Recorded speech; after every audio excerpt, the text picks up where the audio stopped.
The neurological examination of the lower limbs. Nice to meet you.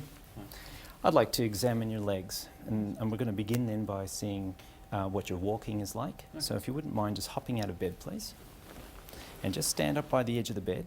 Do you feel steady? If the patient is able to Okay. walk, start by So examining just walk to the gait. end of the wall.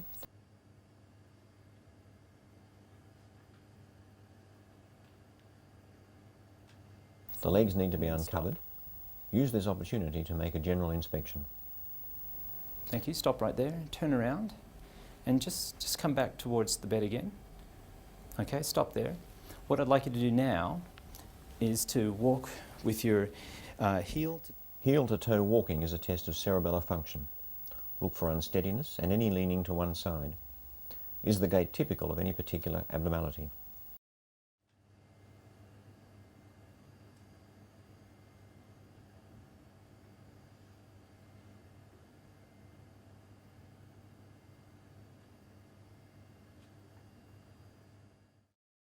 What I'd like you to do now is to stand on your toes and to take a few steps. An S1 lesion makes this Oh, difficult. that's good. Thanks. And now just on your heels and take a few more steps. An L4 or L5 lesion will make this difficult. All right, just come this way. You can turn around. And what I'd like you to do now is to squat like this. A proximal muscle weakness will make this difficult. Okay. Now test station. Stand close enough to the patient to steady him or her if necessary. Even your feet completely together like that. Good. And your hands straight out like that with the palms up. Now I'll be close in case you become unsteady. Slight swaying is normal, but marked unsteadiness when the eyes are open suggests cerebellar or vestibular disease. Romberg sign is positive if unsteadiness increases markedly when the eyes are closed. It is a sign of proprioceptive loss. All right, that's very good. All right, open your eyes, and if you wouldn't mind just hopping back into bed. Now ask the patient to lie down. Keep the legs exposed.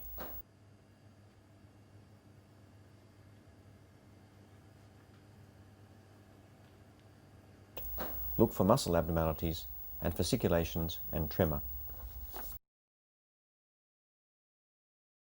Test tone at the knees and ankles. I'd like you to stay just very loose so I can roll your leg and flop and be loose and floppy. That's good. There should be little muscle resistance to these movements if the patient is relaxed.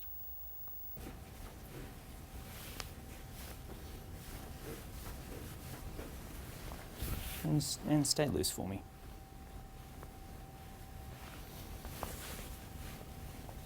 Very good.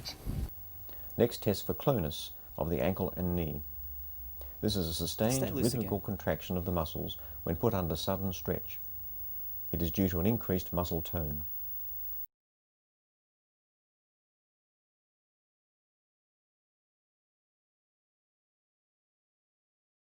Patellar clonus is tested next. Now test power.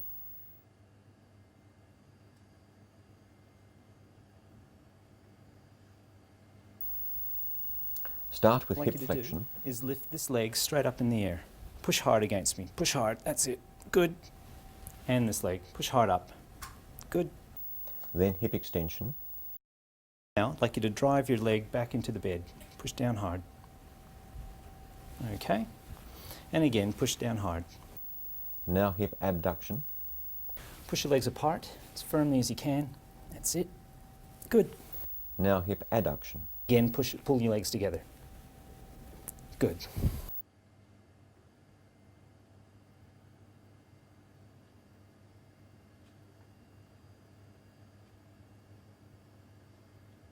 Now test knee flexion. I'd like you to bend your knees for me. Bring them both up. Good. Now hold it in that position and don't let me straighten it. Hold it. Good. And this one. Hold it in that position. Good. Now test knee extension. Now straighten your leg for me. Push out. Kick out. That's it. Kick this leg out. Good. You can straighten your legs again. Down. Now test the ankle joint.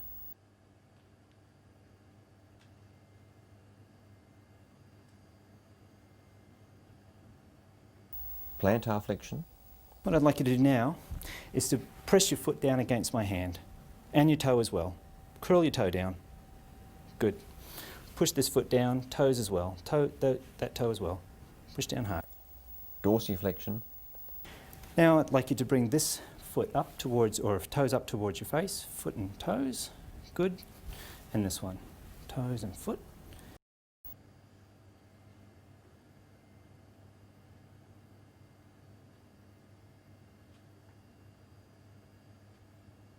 Now test the tarsal joint. Eversion. What I'd like you to do Inversion. now is to put your feet out, away from each other like that.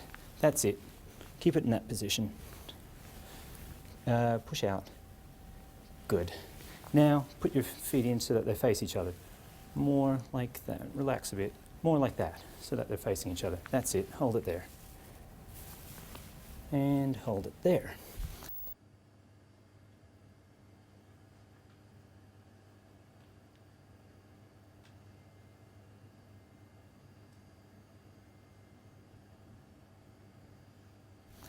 Now test the lower limb reflexes.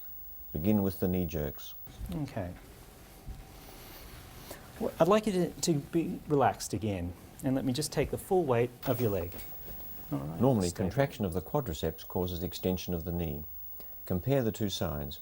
If the knee jerk appears to be absent on one or both sides, it should be tested again using a reinforcement maneuver. All right, stay right there.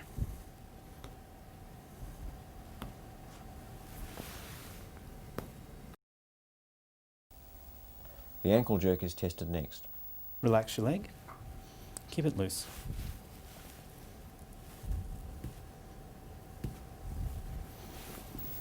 The normal response is plantar flexion of the foot with contraction of the gastrocnemius muscle.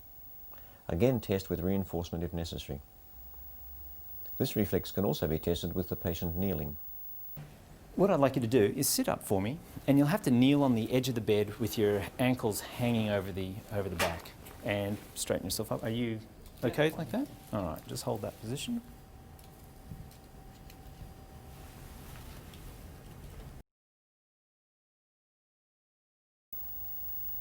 Now test the plantar reflexes. Richard, this can be a bit uncomfortable. I'm going to be scraping the bottom of your foot. Stroke up the lateral aspect of the sole and curve inwards before the key reaches the toes, moving towards the middle metatarsophalangeal joint. The normal response is flexion of the big toe at the MTP joint. Okay, thank you. Coordination is tested next. Start with the heel-shin test. What I'd like you to do is put this heel on that knee. Yep. And now go up and down the crest of your shin. All right, thank you. And In patients with cerebellar disease, the heel wobbles and oscillates from side to side. Now perform the toe finger test. Look for intention tremor. reach up with your toe to try to touch my finger. Just hold it that position. That's good, thanks. And try it with this side. That's good, thank you. Now perform the foot tapping test. Look for loss of rhythmicity. Can you tap my hand with your foot? Just tap it quickly if you can. That is good. Now try this side. Okay. Now test the sensory system. As for the upper limb, test for pinprick sensation first in each dermatome, comparing the right with the left side. Map out any abnormality and decide on the pattern of loss. Get the thing back in.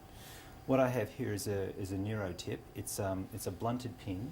It should still feel sharp, but it won't break the skin. And I'm just going to demonstrate here. Does that feel sharp? Yes. Yeah. And on this side? Okay. I'd like you to now to close your eyes. I'm going to touch your legs in different places, and you just tell me if you feel it and if it is sharp. Okay.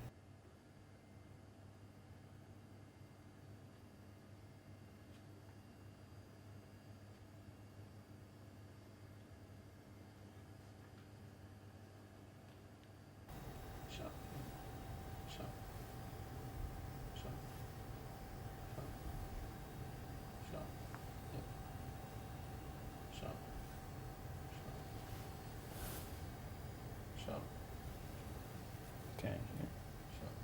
All right. I'm going to check the other leg. Sharp. Sharp.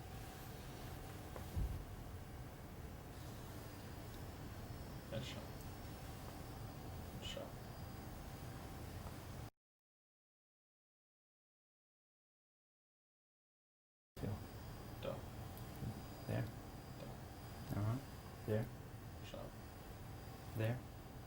Oh, not sharp though. What do you Sharp. think? Okay.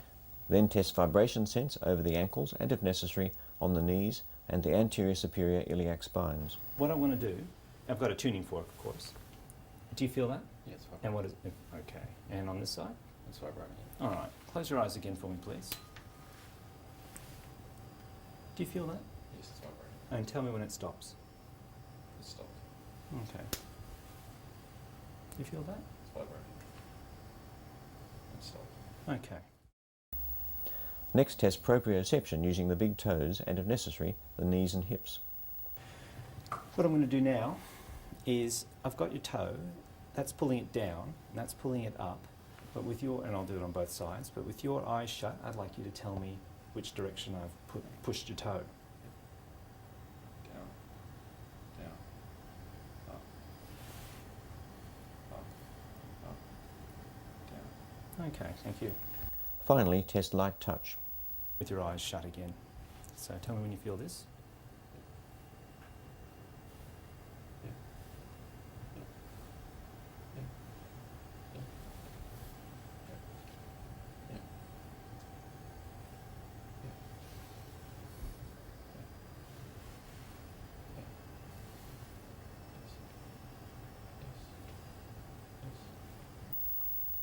Now sit the patient up and look at the back for scars or deformity that might indicate a spinal injury.